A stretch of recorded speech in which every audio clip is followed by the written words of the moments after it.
Akhirnya aku menikah dengan Topan. Pria yang selama ini aku cintai meskipun dia tidak tahu siapa aku sebenarnya. Aku adalah Elin yang baru pulang dari Korea untuk operasi wajah secara total. Mungkin ini terdengar konyol, tapi hanya itulah yang bisa aku lakukan untuk mendapatkan dia. Aku tahu percintaan ini tidak murni, tapi lambat laun dia akan mencintaiku sebagai Dewi, bukan Elin.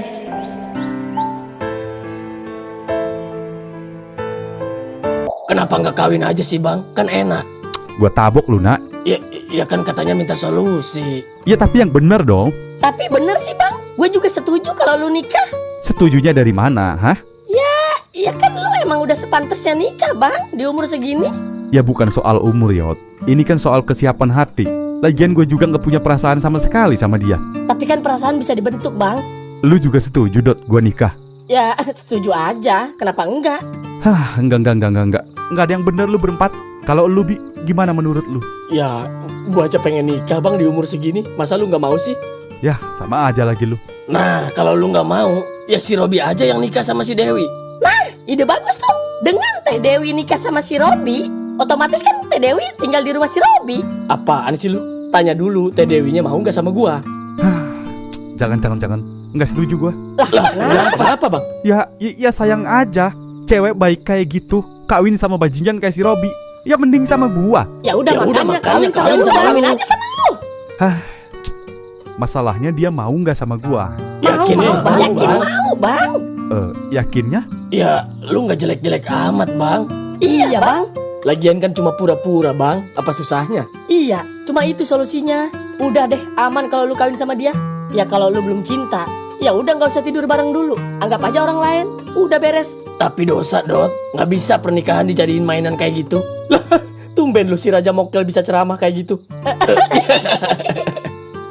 Apa iya nggak ada solusi lain selain nikah pura-pura? Ya nggak terlalu buruk sih sebenarnya.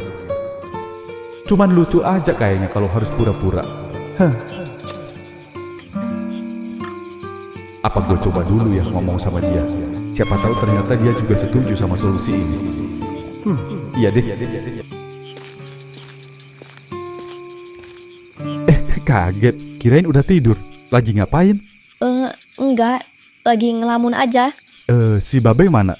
Udah tidur. Oh, iya. Kamu udah ngantuk belum? Kenapa emang? Saya mau ngomongin itu. Ngobrolnya di luar aja yuk. Iya ya. Setelah saya pikir-pikir, ada benernya juga ternyata si Babe. Soal apa? Itu yang nikah pura-pura itu. Tapi saya nggak maksa. Saya cuma mau nanya, menurut kamu solusi itu gimana gitu? Jujur Pan, sebenarnya saya sama sekali nggak keberatan. Toh itu cuma pura-pura. Lagian nggak mungkin juga kita jatuh cinta, ya kan? Ya itu justru nggak mungkin lah. Tapi emang nggak kenapa-napa kalau status kamu jadi bersuami? Kan itu mempersulit jodoh kamu. Sekarang siapa laki-laki yang mau sama kamu kalau status kamu aja udah nikah? Justru saya bangga punya status menikah. Karena saya punya firasat Pan. Suatu hari pacar saya bakal nyusulin saya ke sini buat minta maaf lah atau apalah. Pacar kamu yang ngebatalin pernikahan kemarin? Iya, dan kalau itu beneran terjadi, dia nggak bakal ganggu saya lagi karena saya udah bersuami. Oh, iya paham. Terus? Terus apa? Kita mau nikah aja ini. Ya udahlah. Mau gimana lagi? Saya terima nikah dan kawinnya Dewi Insani binti Surya dengan mas kawin tersebut dibayar tunai. Sah.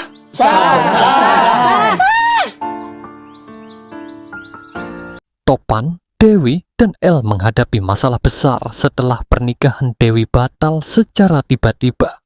Kejadian ini membuat warga sekitar mulai bergosip dan menekan mereka agar segera mengambil keputusan. Pak Haji, sebagai tokoh masyarakat, memberikan 3 solusi kepada mereka. Salah satu dari mereka harus keluar dari rumah. Dewi dan Topan menikah pura-pura untuk menjaga nama baik atau mencari jalan lain yang lebih bijak. Namun, semua solusi yang ada tampak sulit diterima oleh mereka. Topan menolak untuk menikah dengan Dewi karena ia merasa tidak memiliki perasaan apapun terhadapnya. Sementara itu, warga dan keluarga terus memberi tekanan, mengingat mereka sudah tinggal dalam satu rumah yang bisa menimbulkan fitnah.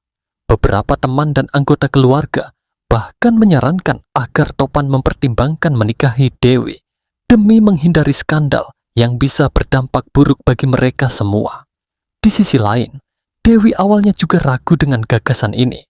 Namun, setelah mempertimbangkan situasinya, ia menyadari bahwa memiliki status menikah bisa menjadi keuntungan baginya. Ia merasa bahwa jika ia sudah menikah, mantan tunangannya yang telah membatalkan pernikahan mereka tidak akan mengganggunya lagi. Dengan alasan tersebut, ia mulai membuka diri terhadap kemungkinan menikah dengan Topan, meskipun tanpa cinta. Setelah perdebatan panjang dan diskusi yang melelahkan, akhirnya Topan dan Dewi menyetujui pernikahan pura-pura ini. Mereka melangsungkan akad dengan harapan dapat menenangkan warga dan menjaga martabat keluarga mereka. Namun, pernikahan ini bukanlah pernikahan biasa, karena keduanya sepakat bahwa mereka hanya akan berpura-pura menikah tanpa ada keterlibatan emosi yang lebih dalam. Namun, ada satu rahasia besar yang tidak diketahui Topan. Dewi ternyata bukanlah dirinya yang sebenarnya. Ia sebenarnya adalah Elin, seorang wanita yang telah menjalani operasi wajah di Korea demi mendapatkan kembali pria yang dicintainya, yaitu Topan. Keputusan besar ini diambil oleh Elin karena ia ingin kembali ke kehidupan Topan dengan identitas yang baru, berharap bahwa suatu saat nanti Topan akan mencintainya sebagai Dewi dan bukan sebagai Elin. Pernikahan ini menjadi awal dari kisah yang penuh intrik dan rahasia.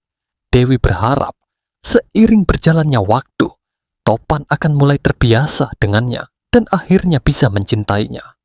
Namun, situasi semakin rumit ketika keluarga dan teman-teman mereka mulai mempertanyakan hubungan mereka yang terasa tidak wajar. Beberapa orang bahkan mulai curiga bahwa ada sesuatu yang disembunyikan oleh pasangan ini. Di tengah kebingungan, muncul berbagai konflik baru. Topan mulai merasa ada yang aneh dengan Dewi, terutama karena ia sering menunjukkan kebiasaan dan sifat yang mengingatkannya pada seseorang dari masa lalunya. Selain itu, warga desa juga semakin menekan mereka untuk hidup layaknya pasangan suami istri yang sesungguhnya, yang membuat situasi semakin sulit bagi mereka berdua. Sementara itu, Dewi atau Elin harus terus mempertahankan identitas barunya tanpa terbongkar. Ia mencoba bersikap seperti seorang istri yang baik, meskipun di dalam hatinya ia terus dihantui oleh ketakutan bahwa kebenaran akan terungkap suatu saat nanti. Jika itu terjadi, ia takut kehilangan Topan untuk selamanya. Seiring berjalannya waktu, Topan mulai mengalami kebingungan. Ia merasa bahwa pernikahan pura-pura ini semakin sulit dipertahankan karena tekanan dari masyarakat dan perasaannya yang mulai goyah. Ia mulai bertanya-tanya apakah ia benar-benar tidak memiliki perasaan untuk Dewi, atau apakah perasaan itu mulai tumbuh tanpa ia sadari. Hal ini membuatnya semakin bingung dan bertanya-tanya tentang keputusan yang telah ia buat. Namun, di sisi lain, Elin yang kini dikenal sebagai Dewi mulai merasa bersalah. Ia ingin mengatakan yang sebenarnya kepada Topan, tetapi ia juga tidak ingin kehilangan kesempatan untuk bersama dengannya. Rahasia yang ia simpan semakin membebaninya, tetapi ia juga takut jika kejujuran justru akan merusak segalanya. Puncak dari konflik ini terjadi ketika mantan tunangan Dewi tiba-tiba datang kembali, mencoba meminta maaf dan ingin memperbaiki hubungan mereka. Hal ini semakin memperumit keadaan, karena Dewi harus memilih apakah ia akan melanjutkan kebohongannya atau mengakui semuanya. Sementara itu, Topan juga harus memutuskan apakah ia akan tetap pada keputusannya untuk menjadikan pernikahan ini hanya pura-pura atau menerima kenyataan bahwa ia mungkin sudah mulai jatuh cinta. Akhir cerita masih menjadi misteri. Apakah Topan akhirnya akan mengetahui kebenaran tentang identitas Dewi? Akankah pernikahan pura-pura ini berubah menjadi cinta yang sebenarnya? Atau justru semuanya akan berakhir dengan kebohongan yang terbongkar dan perpisahan yang tidak terhindarkan. Kisah ini adalah perjalanan emosional tentang cinta, identitas, dan pilihan hidup yang sulit. Seringkali, apa yang kita rencanakan tidak selalu berjalan sesuai harapan, dan perasaan bisa tumbuh di tempat yang tidak kita duga.